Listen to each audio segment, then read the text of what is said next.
we are in a relatively oversupplied situation. Look, natural gas in the Permian Basin today is trading for what, minus $2. I looked at earlier this week. Like they're paying people $2 per million BTU to take away natural gas because there's just so much of it.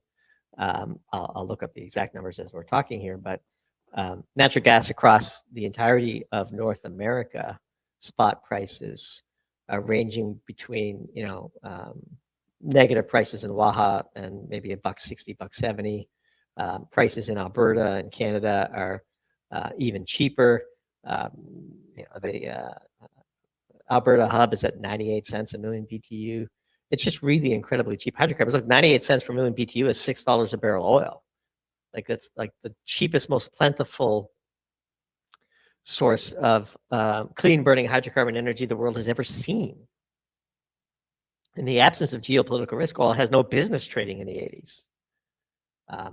Like Waha Hub right now, spot price at the Waha Hub in Texas in the Permian Basin is minus $1.26. I think it minimized out at minus $4 a million BTU earlier this week. Now, of course, these are just spot prices. These are very volatile, but still, as an indicator of energy prices, yeah, on the 15th of April, spot price for natural gas in the Permian Basin was minus $3.54 per million BTU, if you can believe it. And by the way, natural gas is very valuable. We use it to make fertilizer. We use it to heat homes. We use it to produce electricity. Many, many heavy industries rely on it as a key input. We believe the tsunami of dirt cheap natural gas to be had in North America is one of the primary reasons why the U.S. will avoid a recession ahead of the upcoming election. And we made that call early, and I think it will prove prescient. And eventually, as we wrote recently, people will begin to switch their engines, and you'll see more and more long-haul trucks being run on compressed natural gas, and more mining tractors and dump trucks being run on compressed natural gas, and mobile power plants inserting themselves into the various shale fields in order to power the extraction of the energy using natural gas as opposed to diesel. With diesel at $4 a gallon and natural gas free, it won't be long before people switch engines in order to do the same work for much lower variable costs. And so this will all find its equilibrium at some point, but it is truly a remarkable time.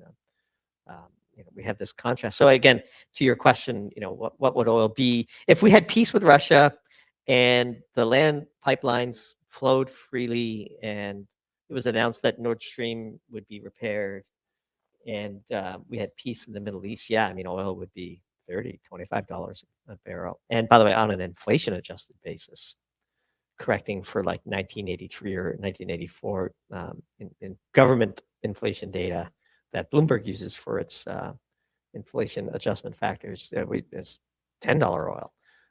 In a peace world. Now we're not in a peace world. We're in a world on the cusp of World War III, and so it makes sense that oil is trading where it is because it would be the primary fuel that would be impacted. Although on our radar of things to worry about is Qatar, and the natural gas, the Ras Laffan industrial site in Qatar is responsible for a huge amount of LNG export capacity, and if somebody were to fire some missiles into that site, things could get pretty hairy for natural gas as well, at least on the LNG export markets.